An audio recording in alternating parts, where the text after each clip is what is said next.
स विशिष्यते असक्तः स विशिष्यते यस्त्विन्द्रियाणि मनसा नियम्यारभतेऽर्जुन यस्त्विन्द्रियाणि मनसा नियम्यारभतेऽर्जुन यस्त्विन्द्रियाणि मनसा नियम्यारभतेऽर्जुन यस्त्विन्द्रियाणि मनसा नियम्यारभतेऽर्जुन कर्मेन्द्रियैः कर्मयोगम् असक्तः स विशिष्यते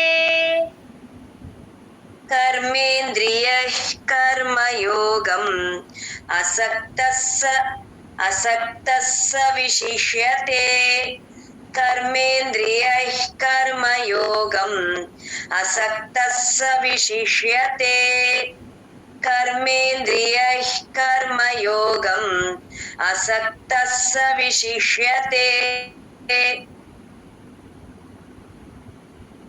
ఇక్కడ ఎక్కడైనా పాదం మధ్యలో గ్యాప్ ఇచ్చారంటే అక్కడ మనం ఆగకూడదండి, కంటిన్యూస్ గా చెప్పాలి.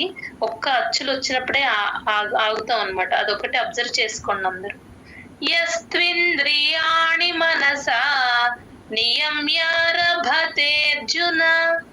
కర్మేంద్రియైః కర్మయోగం అసక్తః స విశిష్యతే यस्त्विन्द्रियाणि मनसा नियम्यारभतेऽर्जुन कर्मेन्द्रियैः कर्मयोगम् असक्तः स विशिष्यते यस्त्विन्द्रियाणि मनसा नियम्यारभतेऽर्जुन कर्मेन्द्रियैः कर्मयोगम् असक्तः स विशिष्यते यस्त्विन्द्रियाणि मनसा नियम्यारभतेऽर्जुन कर्मेन्द्रियैः कर्मयोगम् असक्तः स विशिष्यते यस्त्विन्द्रियाणि मनसा नियम्यारभतेऽर्जुन कर्मेन्द्रियैः कर्मयोगम् असक्तः स विशिष्यते यस्त्विन्द्रियाणि मनसा नियम्यारभतेऽर्जुन कर्मेन्द्रियैः कर्मयोगम् असक्तः स विशिष्यते यस्त्विन्द्रियाणि मनसा नियम्यारभतेऽर्जुन कर्मेन्द्रियैः कर्मयोगम् असक्तः स विशिष्यते यस्त्विन्द्रियाणि मनसा नियम्यारभतेऽर्जुन कर्मेन्द्रियैः कर्मयोगम् असक्तः स विशिष्यते ఎయిత్ శ్లోక 8వ శ్లోకం నియతం కురు కర్మత్వం నియతం కురు కర్మత్వం. ఆ తా కింద వావత్తు ఉంది కాబట్టి కర్మకి తాని యాడ్ చేసుకొని చెప్తాం. కర్మత్వం అనకూడదు, కర్మత్ అని యాడ్ చేసుకోవాలి. కర్మత్ అని పట్టుకొని చెప్పాలి ఒకసారి. కర్మత్వం నియతం నియతం కురు కర్మత్వం నియతం కురు కర్మత్వం నియతం కురు కర్మత్వం నియతం కురు కర్మత్వం కర్మజ్యాయో హ్యకర్మణః. ఇక్కడ చూడండి, కర్మ జ్యా, జా కింద యావత్తు, జియా అలా వినిపించాలి. జా కింద యావత్తు ఎప్పుడు వచ్చినా సరే కర్మకి జాని యాడ్ చేసుకొని చెప్పాలి. కర్మ జ్యాయోహ్య, జాయోహ్య, యో తర్వాత హన్ తీసుకోండి. ఆ హా కింద యకారం క్లియర్ గా వినిపిస్తుంది. కర్మజ్యాయోహ్ య, అలా జ్యాయోహ్ అలా వినిపించాలి. కర్మజ్యాయోహ్య కర్మణః. ఎక్కడ యకారం వచ్చినా మనం ఒక అక్షరం లాగే దాన్ని ఉచ్చరించాలి. వదిలేస్తాం యూజువల్ గా, అలా వదిలేయకుండా హైలైట్ చేసి చెప్పాలి యకారం ఎక్కడొచ్చినా సరే. కర్మజ్యాయోహ్య కర్మణః कर्मज्यायो ह्यकर्मणः कर्मज्यायो ह्यकर्मणः कर्मज्यायो ह्यकर्मणः శరీరయాత్రాపి చతే షా అండి, ఇది షే అంటారు. శరీర షే కాదు, షా ఆ షా ప్లస్ ఆ షా. శరీరయాత్రాపి తా కింద రకారం ఉంది, యాకి తాని యాడ్ చేసుకొని చెప్తాం. శరీరయాత్రాపి చతే శరీరయాత్రాపి చతే शरीरयात्रापि च ते शरीरयात्रापि च ते शरीर मैम చేయకూడదు. అత్ర తా కింద రకారం ఉంది కదమ్మా, కొంచెం చిన్నగా. Okay ma'am. शरीरयात्रापि च ते शरीरयात्रापि च ते शरीरयात्रापि च ते न ప్రసిద్ధేద కర్మణః నాకి పాని యాడ్ చేసుకొని చెప్పాలి. పా ఎప్పుడు వచ్చినా అప్ప అని చెప్పి నప్ప అని చెప్పేసి రెండు పెదాలు లోపల వైపుకి క్లోజ్ చేస్తేనే ఆ పా కింద రకారం స్ట్రెస్ క్లియర్ గా వినిపిస్తుంది. నప్రసిద్ధే దా కింద దావొత్తు యావొత్తు మహాప్రాణం అన్ని వినిపించేటట్టు చెప్పాలి.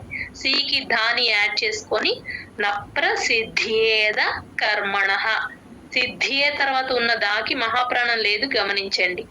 నప్రసిద్ధేద కర్మణః नप्रसिद्धेद कर्मणः नप्रसिद्धेद कर्मणः मैम करेक्ट రాలేదా మ్యామ్? నప్రసిద్ధియే సిద్ధియే ఆ యా వినిపించట్లేదు. ఓకే. నప్రసిద్ధేద కర్మణః నప్రసిద్ధేద కర్మణః. ఓకేనా మ్యామ్? కరెక్ట్ గా నప్రసిద్ధేద. Okay ma'am. నప్రసిద్ధేద కర్మణః నప్రసిద్ధేద కర్మణః నప్రసిద్ధేద కర్మణః నప్రసిద్ధియేద సిద్ధ్ ప్లస్ ఏ సిద్ధియే. యా ఇంకొంచెం హైలైట్ చేసి చెప్పాలి ఈసారి ఒక్కసారి. నియతం కురు కర్మత్వం కర్మజ్యాయో హ్యకర్మణః నియతం కురు కర్మత్వం కర్మజ్యాయో హ్యకర్మణః నియతం కురు కర్మత్వం కర్మజ్యాయో హ్యకర్మణః నియతం కురు కర్మత్వం కర్మజ్యాయో హ్యకర్మణః శరీరయాత్రాపి చ తే న ప్రసిద్ధేద కర్మణః శరీరయాత్రాపి చ తే న ప్రసిద్ధేద కర్మణః. ఒక్క నిమిషం. శరీరయాత్రాపి చ తే న ప్రసిద్ధేద కర్మణః. మ్యామ్ ఇప్పుడు ఈ ఆకారం వచ్చిందా మ్యామ్? వచ్చిందమ్మా, కంటిన్యూ. ఓకే. శరీరయాత్రాపి చ తే న ప్రసిద్ధేద కర్మణః శరీరయాత్రాపి చ తే న ప్రసిద్ధేద కర్మణః నియతం కురు కర్మత్వం కర్మజ్యాయో హ్యకర్మణః శరీరయాత్రాపి చ తే న ప్రసిద్ధేద కర్మణః నియతం కురు కర్మత్వం కర్మజ్యాయో హ్యకర్మణః శరీరయాత్రాపి చ తే న ప్రసిద్ధేద కర్మణః నియతం కురు కర్మత్వం కర్మజ్యాయో హ్యకర్మణః శరీరయాత్రాపి చ తే న ప్రసిద్ధేద కర్మణః నియతం కురు కర్మత్వం కర్మజ్యాయో హ్యకర్మణః च ते न प्रसिद्धे मैम శరీరయాత్రాపి చతే అత్ర కొంచెం లైట్ అయిపోతుంది మధ్య మధ్యలో, ఒక్కొక్కసారి బానే వస్తుంది, ఒక్కసారి గమనించుకున్నాం. Okay ma'am. శరీరయాత్రాపి చ తే న ప్రసిద్ధేద కర్మణః నియతం కురు కర్మ త్వం కర్మజ్యాయో హ్యకర్మణః శరీరయాత్రాపి చ తే న ప్రసిద్ధేద కర్మణః నియతం కురు కర్మ త్వం కర్మజ్యాయో హ్యకర్మణః శరీరయాత్రాపి చ తే న ప్రసిద్ధేద కర్మణః నియతం కురు కర్మ త్వం కర్మజ్యాయో హ్యకర్మణః శరీరయాత్రాపి చ తే న ప్రసిద్ధేద కర్మణః నియతం కురు కర్మ త్వం కర్మజ్యాయో హ్యకర్మణః శరీరయాత్రాపి చ తే న ప్రసిద్ధేద కర్మణః నియతం కురు కర్మ త్వం కర్మజ్యాయో హ్యకర్మణః శరీరయాత్రాపి చ తే న ప్రసిద్ధేద కర్మణః. శరీరయాత్రాపి చ తే ఆ తా కింద రకారం లైట్ అయిపోతుంది. ఒక్కసారి చెప్పండి.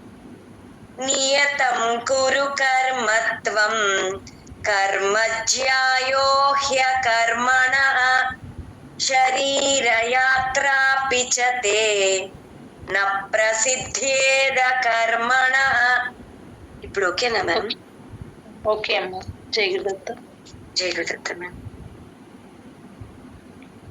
బాగా రిపీట్ చేశారమ్మా. జై గురుదత్త. రేపు మిగతా శ్లోకాస్ చెప్పుకుందాం. కావ్య గారు ఒకసారి